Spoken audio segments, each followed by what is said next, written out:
Nice.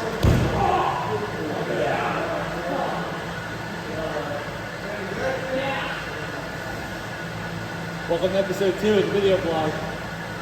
Welcome to the video, everyone. If you have not already, please do me a huge favor and hit that subscribe button. At the time of this recording, I have a few weeks left to go until my match, and here are 3 quick points about this video. Number 1, I mentioned in the last video that we were moving, and we did move, and this is the new studio, so let me know in the comments what you think. Point number 2, I mentioned in the last training video, which is up here on the screen. If you haven't watched that, you can click that and catch up. I mentioned how I was a little thrown off because my match was supposed to be for a championship, and then it wasn't when that guy pulled out. And now I'm doing a gi match when I was planning on doing no gi. But the good news is I was sent this by the promoter, which clearly says championship fight. So even though my match is in the gi, it is for a title, and that is very exciting. Point number 3, the agenda for this video. I am going to do a lift today. I'm going to talk you through what I'm doing and why. As promised in the last video, I will explain my lift to you.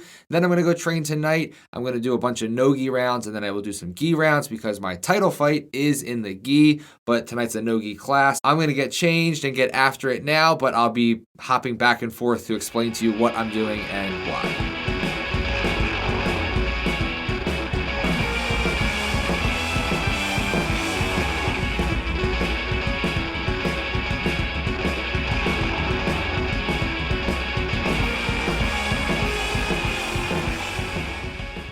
In the broadest and simplest terms, you could consider my lifting program a push-pull legs split. It's not a true push-pull legs because the way I approach it, I'm not someone who's trying to put on a ton of strength and a ton of size. I'm not trying to set PRs in any specific lift. My lifting services my jiu-jitsu and my athletic performance. I'm not training to be a lifter. I'm lifting to train. So yes, it's technically a push-pull legs, but not really. I run a 3-day split, and the reason I say it's not really a push-pull legs is because on the push day, I'm pushing heavy and I'm doing explosive pull movements and explosive lower body leg movements.